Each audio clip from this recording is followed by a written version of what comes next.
आप जानते हो कि इंसान के चारों ओर जो ओरा उसके साथ साथ चलता जाता है वह दूसरी बाहरी चीजों से भी बहुत हद तक प्रभावित होता है, जिसको प्रभावित करने के लिए जिम्मेदार किसी खास जगह की फ्रीक्वेंसी हो सकती है या दूसरे लोगों या जीवों का ओरा हो सकता है। क्योंकि हमारा ओरा हर समय एक दूसरे से एनर्जी को एक्सचेंज तब तक करता ही रहता है जब तक कि कोई अपने ओरा को लॉक नहीं कर लेता है या अपने ओरा का पॉजिटिव यूज करना नहीं सीख जाता है। क्योंकि अगर इसको थोड़ा डीप तरीके से समझा जाए तो कोई भी इंसान पूरी तरह से तो अपने ओरा को लॉक नहीं कर सकता है, लेकिन एक तरकीब वह अपना सकता है जिसके लिए वह अपने ओरा को लॉक किए बिना भी वैसा ही बेनिफिट उठा सकता है जैसा कि कोई अपने ओरा को पूरी तरह से लॉक करके उठाता है, जिसके बारे में आज डिटेल से जानेंगे। क्योंकि अपने ओरा को लॉक करके इंसान बहुत सी अनचाही मुसीबतों से खुद को बचा सकता है जो बेमतलबी किसी को परेशान करती रहती है। इसलिए अब अगर सबसे पहले अपने ओरा को लॉक करने की जरूरत की बात करें तो अगर आप खुद को बेमतलबी थका हुआ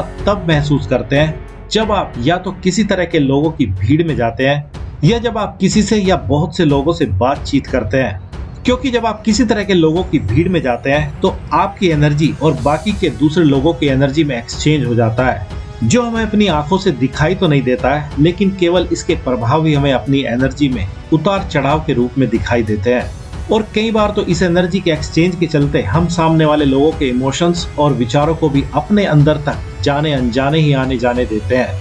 जो आपके लिए कभी कभी फायदेमंद भी होते हैं तो कभी कभी आपके लिए बहुत ज्यादा नुकसानदायक भी होते हैं, क्योंकि वे आपकी एनर्जी में बहुत बड़ा बदलाव तुरंत के तुरंत ही ला देते हैं। इसलिए अब पहले जानते हैं कुछ खास तरीके अपने ओरा को लॉक करने के, और फिर जानेंगे वह तरकीब जिसको अपनाकर आप अपनी एनर्जी के एक्सचेंज होने का भी फायदा उठा सकते हैं।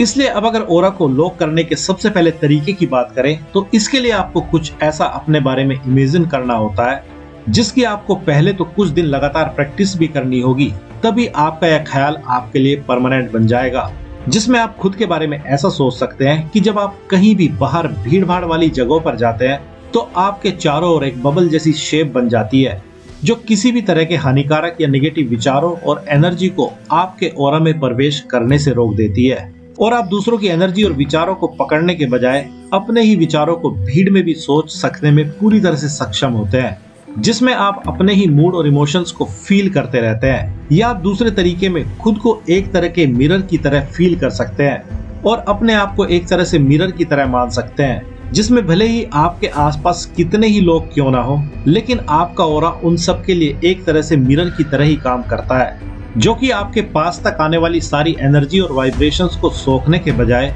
उसको वापस ही उन लोगों तक लौटा देता है जिसके पास से चलकर वो आप तक आई होती है। जैसे कोई लाइट किसी मिरर पर टकराकर वापस उसी डायरेक्शन में या किसी दूसरी डायरेक्शन में भेज दी जाती है। या इसी के तीसरे तरीके में आप कोई ऐसी चीज अपनी बॉडी पर धारण कर सकते हैं, जैसे कोई रिंग या माला आदि, या कोई खास तरह की चीज जिसको पहले से ही आप पहने रहते हैं, तो उसके साथ ही आप अपना एक विचार जोड़ सकते हैं कि जब तक आप उस खास चीज को पहने हैं तब तक कोई भी नेगेटिव एनर्जी या बुरी एनर्जी आपका कुछ भी नहीं बिगाड़ सकती है, जिसका प्रयोग हजारों साल से लोग जाने अनजाने ही करते भी आए हैं। जैसे हम छोटे बच्चों को काला टीका, काजल आदि का इस विचार को सोचकर लगा देते हैं कि अब कोई बुरी नजर हमारे बच्चे को नहीं लगेगी। और आपको जानकर हैरानी होगी कि जब आप ऐसा करते हैं तो आप इस बच्चे के ओरा को अपनी एनर्जी से एक तरह से लॉक ही कर देते हैं, जो उसको वाकई में इन सब नेगेटिव चीजों से बचाता है। या बहुत बार लोग किसी तरह का कोई लॉकेट किसी भगवान आदि का अपने गले में पहनकर रखते हैं या हाथ या पैर में धागा आदि बांधकर यही सोच कर रखते हैं कि अब वे बुरी एनर्जी से पूरी तरह से सुरक्षित हैं, जो उनके दिमाग के विचार से होते हुए उनके ओरा की एनर्जी तक पहुंच जाता है और उनको वाकई में एक तरह की प्रोटेक्शन देता है। लेकिन ये सब उन्हीं के लिए काम करता है जो इस पर अटूट विश्वास रखते हैं, और आप भी इन्हीं में से कोई भी तरीका अपने लिए या किसी और का ओरा लॉक करने के लिए यूज कर सकते हैं।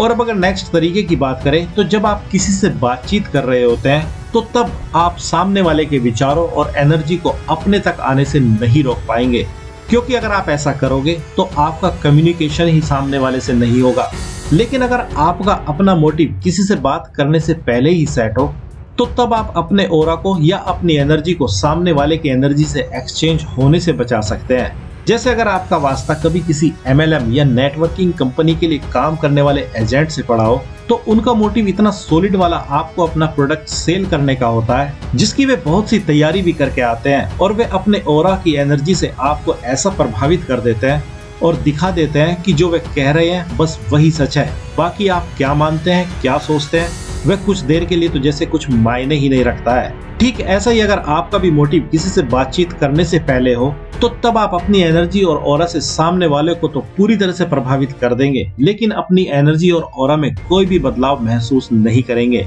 क्योंकि इस समय आप एक तरह के विचार से पूरी तरह से खुद को मैग्नेटाइज पहले से ही रखते हो और अब किसी दूसरे विचार या एनर्जी की आपको जरूरत ही नहीं होती है। और अब अगर नेक्स्ट तरीके की बात करें तो अगर आप वाकई में चाहते हैं कि आपकी एनर्जी और आपके ऑरा में दूसरों की प्रेजेंस होते हुए भी आपकी मर्जी के बिना कोई बदलाव ना आए, तो इसके लिए आपको दूसरों को बिना किसी मतलब के जज करना छोड़ना होगा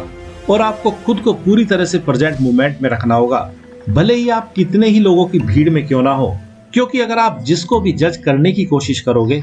तो आपका उसकी एनर्जी के साथ एक्सचेंज होना निश्चित है। और आपको जानकर हैरानी होगी कि ये एनर्जी का एक्सचेंज जरूरी नहीं है कि तभी होता है जब वह पर्टिकुलर इंसान आपके सामने हो, क्योंकि बहुत बार यह तब भी हो सकता है जब वह इंसान आपसे हजारों मील की दूरी पर हो। क्योंकि जिस लेवल पर ये चीजें घटित होती है उस लेवल पर टाइम और स्पेस कोई मायने नहीं रखता है। जैसे आप किसी ऐसे इंसान के बारे में डीपली सोचिए जिसने आपके साथ कुछ अच्छा या कुछ बुरा किया हो, तो आपको अपने विचारों के अकॉर्डिंग ही अपनी एनर्जी में तुरंत ही बदलाव महसूस होना शुरू हो जाएगा। इसलिए आपको इस बात का भी ध्यान रखना जरूरी है कि आप किसी के बारे में क्या सोच रहे हैं और क्यों सोच रहे हैं। तभी तो पुराने समय से आज तक सभी को सिखाया जाता है कि आपको किसी के बारे में बुरा नहीं सोचना चाहिए, क्योंकि अगर आप ऐसा करते हैं तो सामने वाले इंसान में भले ही कितनी ही अच्छाइयां क्यों ना हो, लेकिन आप तक उसकी बुराइयां ही पहुंचेंगी, क्योंकि आप उन्हीं को आने का रास्ता अभी अपने ऑरा के जरिए दे रहे होते हो। इसलिए अगर आप दूसरों को बेमतलब ही जज करना छोड़ देते हो तो ऐसा करके भी आप एक तरह से अपना ऑरा लॉक ही कर लेते हो। और अब अगर लास्ट में उस तरकीब की बात करें जिसमें कि अगर आपकी एनर्जी किसी से भले ही एक्सचेंज भी हो जाए तो आपके ऑरा और एनर्जी में केवल पॉजिटिव ही बदलाव आए, तो उसके लिए आपको सबसे पहले अपने मन में कुछ इस तरह के ख्याल सेट करने होंगे कि भले ही आपके चारों ओर के लोगों में कितनी ही निगेटिविटी क्यों ना भरी हो, लेकिन जिस पर भी आप अपना फोकस ले जाएंगे या जिससे भी आप किसी भी तरह की बातचीत करेंगे तो उसके अंदर कोई ना कोई पॉजिटिव चीज खोज ही लेंगे और उसी पर अपना पूरा फोकस करेंगे। तभी आपकी एनर्जी में एक्सचेंज होने के बावजूद भी आपको फायदा ही होगा। जैसे अगर आप किसी से डेट पर मिलने जाते हैं या किसी ऐसे खास इंसान से मिलने जाते हैं जिससे मिलने के लिए आप काफी एक्साइटेड हैं, तो भले ही आपको रास्ते में कितनी ही बुरी चीजें क्यों ना दिख जाए, लेकिन इस समय ना तो आपकी एनर्जी डाउन होगी और ना ही आपका ऑरा किसी भी तरह की नेगेटिव चीजों को अपने आसपास से पिक करेगा, भले ही रास्ते में कितना ही नेगेटिव इंसान आपसे गले ही क्यों ना मिल जाए, क्योंकि इस समय आपकी बॉडी की वाइब्रेशन उस इंसान से कनेक्ट है जिसके लिए आप एक्साइटेड हो। इसको अगर सिंपल शब्दों में समझा जाए तो यही है कि अगर आप अपने किसी भी टारगेट या गोल के लिए एक्साइटेड होकर बाहर निकलते हैं और अपने गोल की एक्साइटमेंट को ही बिना किसी भारी चीज के डिस्ट्रैक्ट हुए बनाकर ही रखते हैं, तो आप बहुत से लोगों के बीच से गुजरकर भी अपने ऑरा को सुरक्षित रख सकते हैं। इसलिए अगर आपके दिमाग में आपका पॉजिटिव टारगेट है जो आपको एक्साइटमेंट दे रहा है, तो बीच रास्ते में आप किसी के पॉजिटिव ऑरा से तो इंटरेक्ट कर सकते हैं, लेकिन नेगेटिव ऑरा और नेगेटिव एनर्जी आपसे दूर ही रहेंगी। और अगर ऐसा किसी के साथ हो तो फिर ऑरा लॉक किए बिना भी काम चलाया जा सकता है। तो अब आप समझ ही गए होंगे कि आपको क्या करना है।